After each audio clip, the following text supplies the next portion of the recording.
Hello दोस्तों, स्वागत है आपका एक और वीडियो में। ये इलास्टिसिटी सीरीज़ का थर्ड पार्ट है। पहले पार्ट में हमने जाना कि इलास्टिसिटी क्या होती है और सेकंड पार्ट में हमने इसके परसेंटेज मेथड के बारे में जाना। परसेंटेज मेथड में एक पॉइंट और है जिसके बारे में मैं बताना चाहूँगा। यहाँ पर देखिए, नोट द नेगेटिव साइन। जब कभी भी हम लोग नेगेटिव साइन फॉर्मूले में यूज़ करते हैं, it denote the negative relationship between price and demand and elasticity of demand is a negative number like -1 -2 etc। Mathematically हमें पता है कि -1 इज़ ग्रेटर देन -2 होता है, but in context of elasticity -2 is greater then -1। That is we put minus sign and ignore it so that we can compare the coefficients of elasticity easily। तो इस पूरे context का कहना यही है कि जो हम लोग मैथमेटिकली देखते हैं तो -1 इज़ ग्रेटर देन -2 होता है, मगर in context of elasticity -2 is greater then -1। Okay, अब हम लोग पढ़ने वाले हैं पॉइंट मेथड के बारे में। पॉइंट मेथड में आपको एक चीज़ जाननी बहुत ज़रूरी है कि ED इज़ इक्वल टू 1 का क्या मतलब होता है। ED इज़ इक्वल टू 1 का मतलब होता है कि जितने परसेंट से हमारा प्राइस चेंज हो रहा है उतने ही परसेंट से हमारी क्वांटिटी डिमांड में भी चेंज आ रहा है। तो इसके लेफ़्ट हैंड साइड में हम लोग देखते हैं कि प्राइस जितना भी चेंज हो जाए मगर हमारी इलास्टिसिटी ज़ीरो है।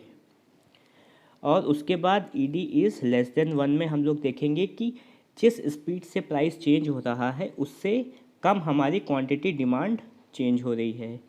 ED इज़ इक्वल टू 1 के बाद हमारी क्वांटिटी ज़्यादा तेज़ी से चेंज होगी प्राइस से, और ED is equal to infinite में प्राइस के चेंज ना होने से भी इलास्टिसिटी बहुत तेज़ी से चेंज हो रही है, उसको हम लोग बोलेंगे ED is equal to infinite.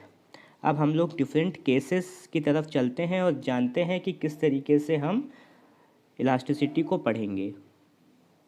Point method में ये 5 केसेस होते हैं जो हमें बताता है कि इलास्टिसिटी 1 के बराबर है या 1 से कम है, और इन 5 केसेस को हम लोग डिफरेंट नामों से भी जानते हैं जो इस तरीके से है। जब हम लोग केस 1 की बात करेंगे तो वो परफेक्टली इनइलास्टिक डिमांड होगा। कहने का ये मतलब है कि प्राइस में चाहे जितना भी चेंज हो जाए मगर हमारी क्वांटिटी डिमांड बिल्कुल भी नहीं बदलेगी। इसका डायग्राम कुछ इस तरीके से है। ये है हमारा केस 1। इसमें प्राइस चाहे जितना भी ऊपर हो जाए मगर हमारी क्वांटिटी डिमांड अगर 10 यूनिट है तो वो हमारी 10 ही यूनिट रहेगी। इसी तरीके से केस 2 में, case 2 ED is less than 1, यानी कि जो हमारा percentage change in quantity demand है वो परसेंटेज चेंज इन प्राइस से कम होगा। इसका डायग्राम देख लेते हैं।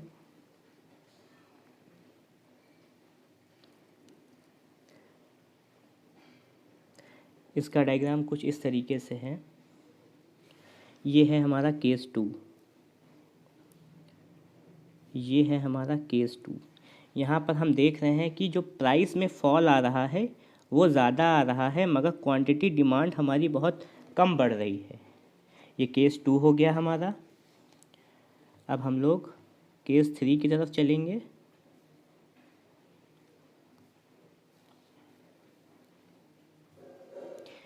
केस थर्ड यानी कि ED इज़ इक्वल टू 1। ये एक ऐसा पॉइंट है जहाँ पर percentage change in price is equal to percentage change in quantity demand बराबर होता है।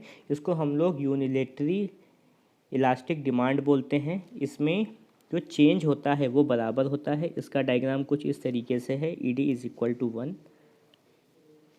यहाँ पर दोनों ही सेम रेशियो में घटते और बढ़ते रहते हैं, जो चेंज आएगा वो बराबर होगा। और फोर्थ केस में हम लोग बोलते हैं इसको इलास्टिक डिमांड।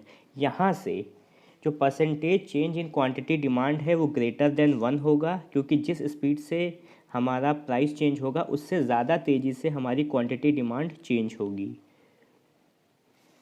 ये देखिए आप इस डायग्राम में, ये हमारा फोर्थ केस है। अगर हमारा प्राइस P1 से P2 होता है तो क्वांटिटी डिमांड हमारी Q1 से Q2 होती है, जो कि ज़्यादा है P1 और P2 के गैप से।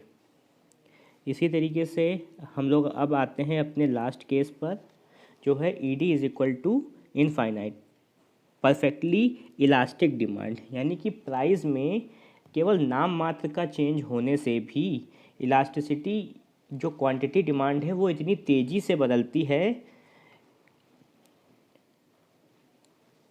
ये देखिए डायग्राम, हमारा प्राइस सेम ही है, प्राइस के बिल्कुल भी चेंज ना होने से भी हमारी क्वांटिटी डिमांड चेंज होती जा रही है। ये देख रहे हैं आप। अब हम लोग जानेंगे कि डिमांड कर्व के डिफरेंट डिफरेंट पॉइंट्स पर इलास्टिसिटी क्या होती है। तो देखते हैं क्या लिखा हुआ है। A demand curve can either be, demand curve क्या क्या हो सकता है, या तो वो रेक्टेंगुलर हाइपरबोला हो सकता है या फिर स्ट्रेट लाइन हो सकता है। Elasticity at every point along the demand curve is equal to 1, यानी कि अगर डिमांड कर्व रेक्टेंगुलर हाइपरबोला है तो उसके हर एक पॉइंट पर ED इज़ इक्वल टू 1 होगी। और straight line demand curve, straight line demand curve में इलास्टिसिटी निकालने का एक फॉर्मूला होता है, जो है लोअर सेगमेंट अपॉन में अपर सेगमेंट। चलिए इसके हर एक पॉइंट पर इलास्टिसिटी क्या होगी इसको देखते हैं।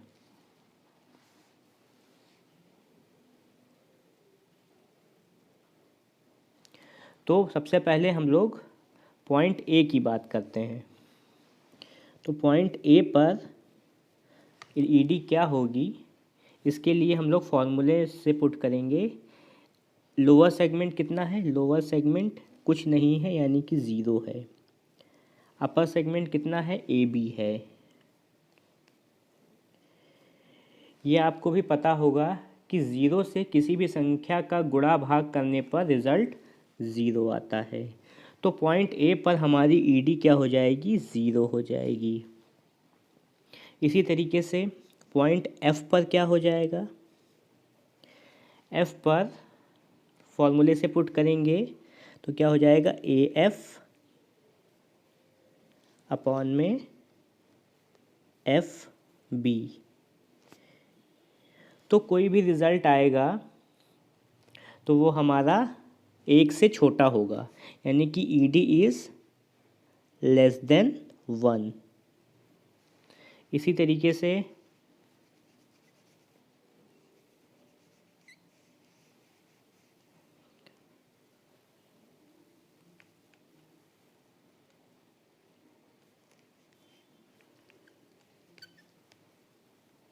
पॉइंट डी पर हम लोग निकालेंगे कि ED क्या होगी। पॉइंट डी पर तो फॉर्मूले के हिसाब से DA अपॉन में DB। आप देख रहे हो यहाँ से जो डिस्टेंस है वही डिस्टेंस यहाँ से भी है, यानी कि बराबर है। तो जब इसको कट करेंगे तो ये बराबर आएगा, यहाँ पर ED इज़ इक्वल टू 1 होगा। इसी तरीके से पॉइंट E पर क्या होगा, पॉइंट E पर देखते हैं। पॉइंट E पर लोअर सेगमेंट EA अपॉन में EB।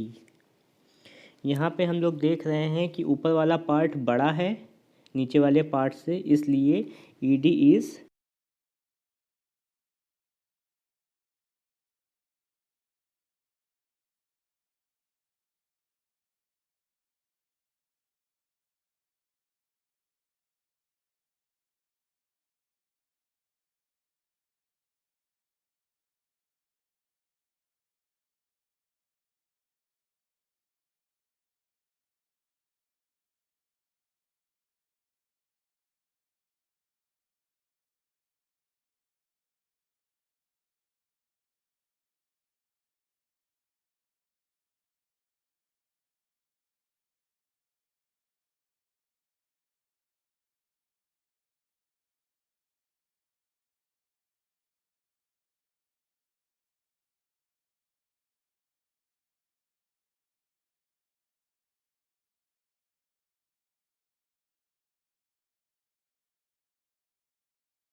चलिए अब क्विक रिवीजन कर लेते हैं।